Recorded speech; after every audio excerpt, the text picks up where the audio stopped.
wanawazuoni wa Kiislamu Tanzania, tunafahamu sote kwamba ulimwengu hivi sasa unapitia mgogoro mkubwa sana, na ni mgogoro wa Mashariki ya Kati, kati ya vita inayoendelea ya Marekani na Israel dhidi ya Iran. Mgogoro huo unachukua sura tofauti tofauti na umekuwa na athari nyingi sana ambazo zinaripotiwa kila siku kupitia vyombo vya habari na zinashuhudiwa na wengi walimwengu katika maeneo yetu.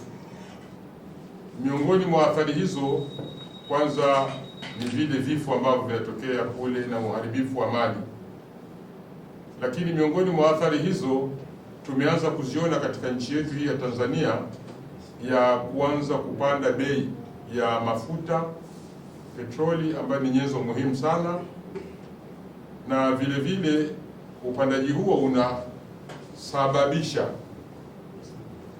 upandaji wa mahitaji mbalimbali ya wanadamu katika nchi yetu, jambo ambalo ni athari, na jambo hili linaweza likaleta athari mbalimbali katika jamii yetu.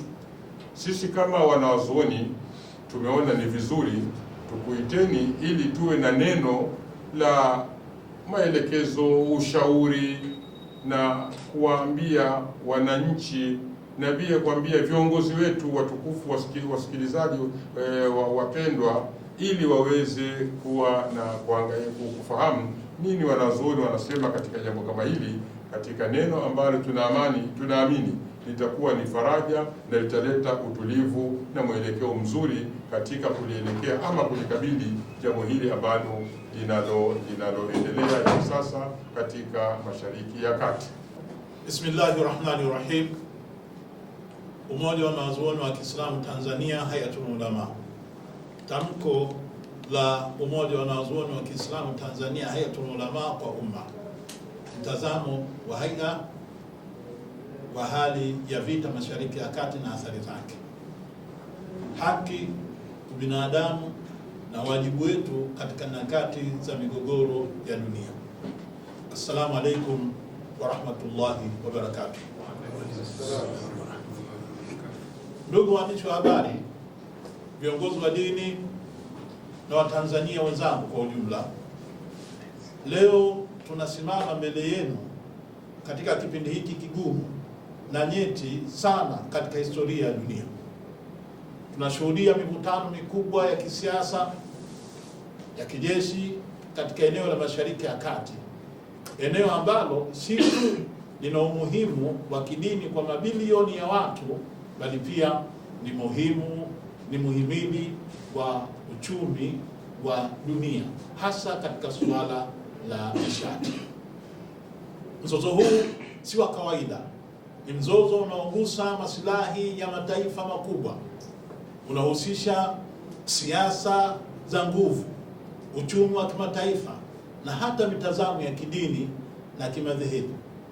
Lakini jambo la kusikitisha zaidi ni namna ambavyo tafsiri zake zinavyotofautiana. Wapo wanaoangalia mzozo huu au vita hivi kwa jicho la dini, wengine kwa jicho la madhehebu, wengine kwa maslahi ya kisiasa, na wengine kwa ushabiki usio na msingi wowote wa kielimu. Katika hali kama hii, tunakumbushwa maneno ya Allah Subhanahu wa Ta'ala aliyotuelezea katika Surat Al-Anfal, baada aliposema, ogopeni fitna ambayo haitowapata wale waliodhulumu peke yao miongoni mwenu, wattaqu fitnatan la tusibanna alladhina dhalamu minkum khassa. Hii inatufundisha ukweli mkubwa sana kwamba fitna inapokuja haichagui, inaweza kuwaathiri wote, hata wasiokuwa na hatia. Tunazungumza nanyi leo hii katika wakati ambapo dunia inapitia kipindi hiki kigumu na nyeti sana, kipindi ambacho mivutano ya kisiasa na kijeshi imeongezeka na athari zake zimeanza kuvuka mipaka ya maeneo husika na kuathiri mfumo mzima wa maisha ya mwanadamu duniani. Ni muhimu tukaanza kwa kuweka wazi kweli. Migogoro ya dunia haibaki katika mipaka yake, kuanzia katika ramani za kimataifa, lakini kuishia katika maisha halisi ya wananchi, ikiathiri uchumi, ustawi wa jamii na utulivu wa mataifa. Na Tanzania kama sehemu ya jumuiya ya kimataifa haiwezi kujitenga na athari hizi. Moja, msimamo wa kimaadili, thamani ya maisha ya mwanadamu. Ndugu wananchi, kabla ya siasa, kabla ya uchumi, kabla ya mikakati ya kijeshi, kuna jambo moja ambalo halipasi kusahaulika: thamani ya uhai wa mwanadamu. Katika migogoro hii inayoendelea, hasara kubwa kabisa si ushindi wala kushindwa kwa upande wowote, bali ni kupotea kwa maisha ya binadamu wasiokuwa na hatia kwa pande zote mbili: watoto, wanawake, wazee, watu ambao hawana nafasi katika maamuzi ya vita, ndio wanaobeba mzigo mkubwa wa matokeo yake.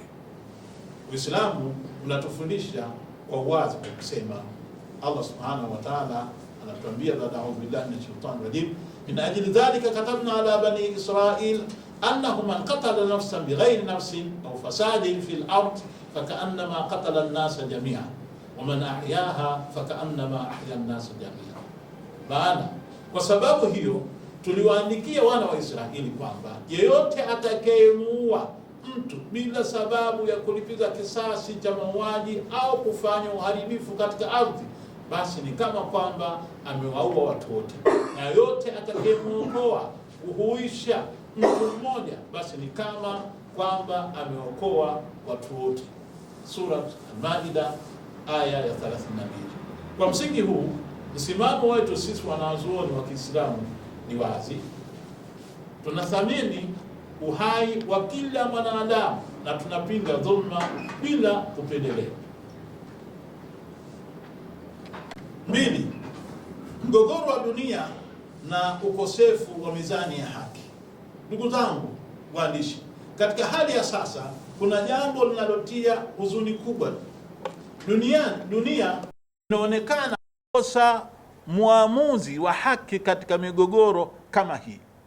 Taifa au taasisi ambazo zilitarajiwa kuwa wasuluhishi, baadhi zimejihusisha moja kwa moja katika mivutano. Baadhi zimechukua misimamo ya upendeleo na nyingine zimekaa kimya kama kwamba hazihusiki. Hali hii inazalisha hatari kubwa. Pale ambapo haki haipati sauti yake ya kweli, dhulma hupata nafasi ya kuenea. Kwa hiyo ni wajibu wa jamii yenye maadili, taasisi za dini na vyombo vya habari kusimama na kusema ukweli kwa hekima, kwa uadilifu na kwa uwajibikaji.